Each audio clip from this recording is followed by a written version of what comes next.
My name is Gary Reber, and I am the producer of a two-set music video production with Buddy Rich and his band.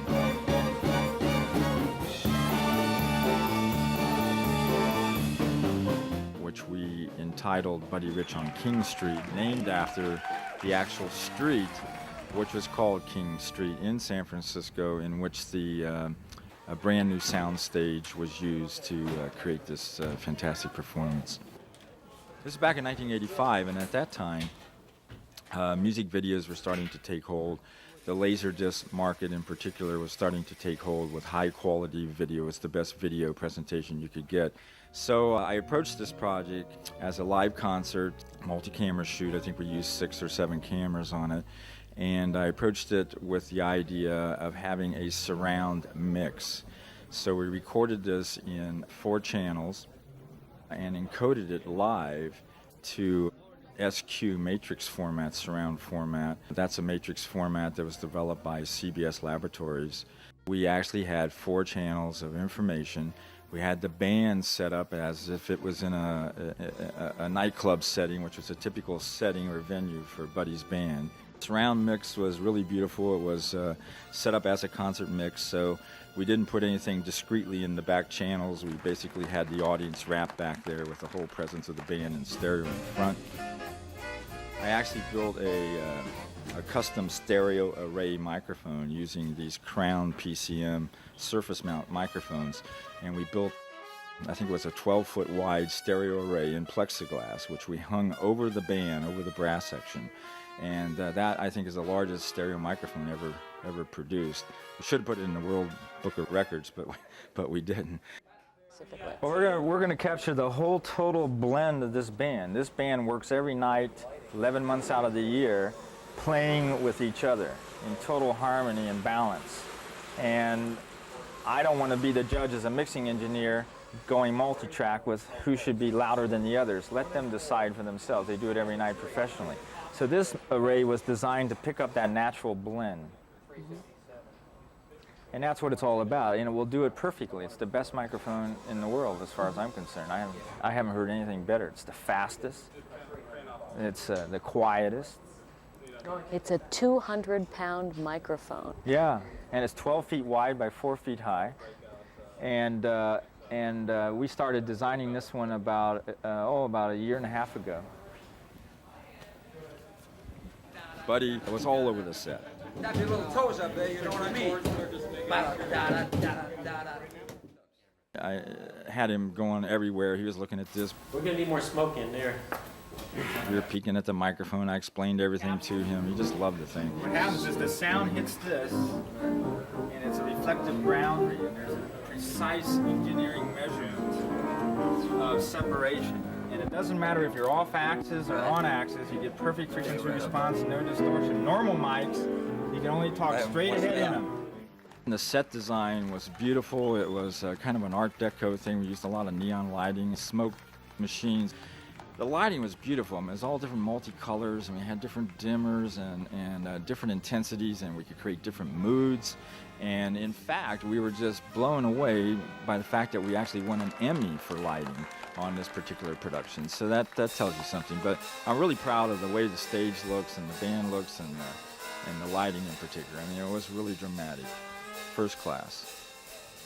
We also wanted to create a very softer effect so that we didn't have just this staring, very sharp-edged video look. So we actually covered all the cameras with women's stockings, silk stockings, I remember. That was kind of funny. And Buddy just loved that. Scott Ross was our director. We did it at One Pass Studios in China Basin in San Francisco. Steve Michelson was executive producer, and it's a wonderful facility. We were the first project in that brand new soundstage.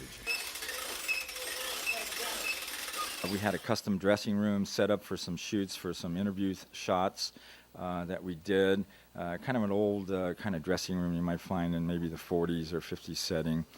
and he was always trying to get me to feel very loose.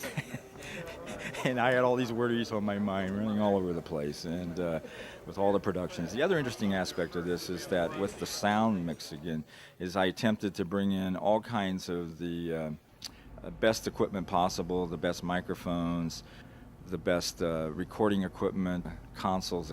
And so a lot of different manufacturers you'll see in the credits contributed their equipment for the recording aspects of this. Most people are familiar with what surround sound really is because they've been to the movies. And there have been upwards of 500 films that have been encoded with this special 4-channel discrete audio. But this is something different. This is for the consumer. So you're releasing a product on home video which can actually bring surround sound into the consumer's home. Can you explain what surround sound can mean to the consumer? Well, what it can mean is basically an audio experience that puts you there. However, the producer and recording engineer and artist conceived of how you should be there. In this particular case, we're going to put you in the midst of a real concert.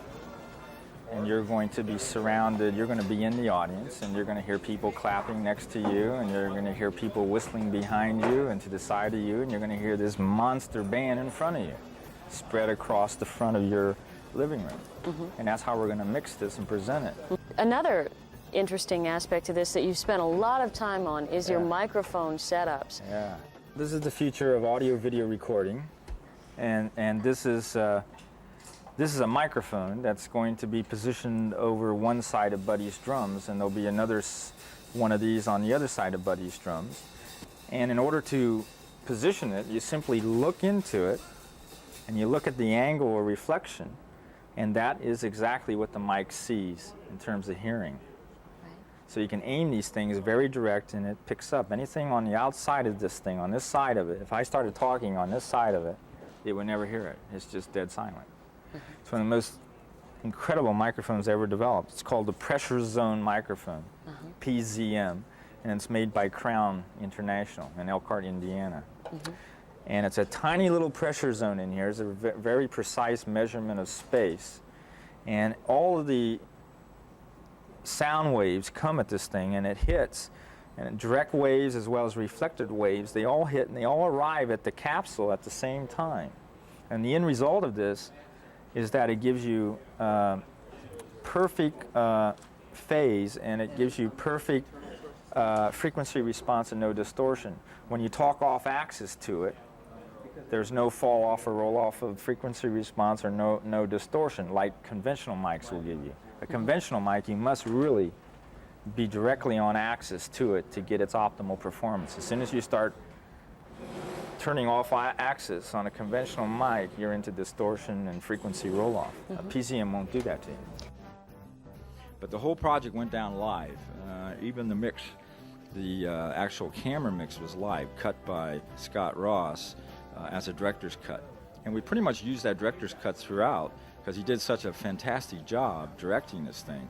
And since Scott was a musician himself, he pretty much knew all of the cuts and where it's going to happen. And I had gone out on the road with Buddy and his band for 6 nights sometime before that, and we recorded every night. I recorded every night on location the band performing all these tunes that we were going to use in these 2 particular sets.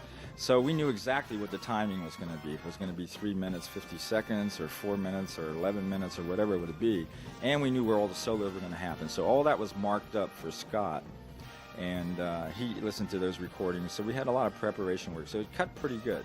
And we ended up producing 2 one-hour sets, one entitled the West Side Story set, which we have already released on DVD, and the other set called the Channel 1 Suite. Those were 2 feature productions that Buddy played virtually every night or every other night. He had about 4 different feature charts that he used to close a set with, and those 2 were his favorites, and they provided an opportunity for extended drum solos for Buddy and for some other solos, particularly Steve Marcus in the Channel 1 Suite does a powerful saxophone solo.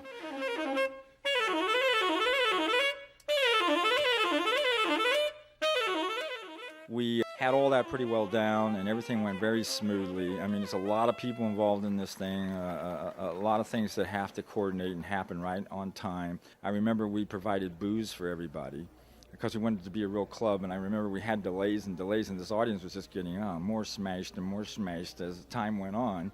So everyone was really good when this band started, and because we didn't want to wear Buddy out, we did all of the Channel 1 suite recording first and West Side Story recording first, because those were the major extended numbers, and then we did the other charts, and then we edited backwards so that they ended up like they normally would be in the actual performance.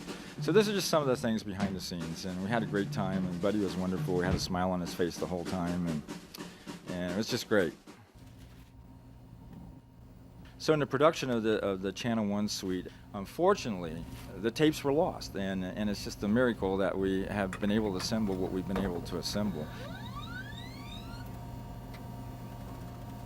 Buddy, backstage, he was wonderful. He was always teasing me. He was always wanting me to relax and sit back with him and hang out. And he was in his bathrobe, and I remember his long socks and shoes in his bathrobe. I mean, he just looks like, it's too much looking at him. And he's always clowning around.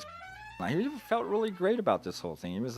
He was concerned about it. He wanted everything to go really just fantastic. I overheard him lecturing the band, saying that, look, this is a first-class production. This is the real thing. I expect the best from you guys. And that's how it went. He had makeup, and he was all thrilled about that. I mean, he felt like he was a real star. He was my idol for many, many years, and I just loved the guy. And it was just a thrill for me to be there doing this thing with him. And I'm glad, so happy that we can put this out for you people, and you can see some of these backstage shots that we took. I mean, they're just rare photos, rare glimpses of Buddy in his ecstasy of what he really likes to do, be with the band.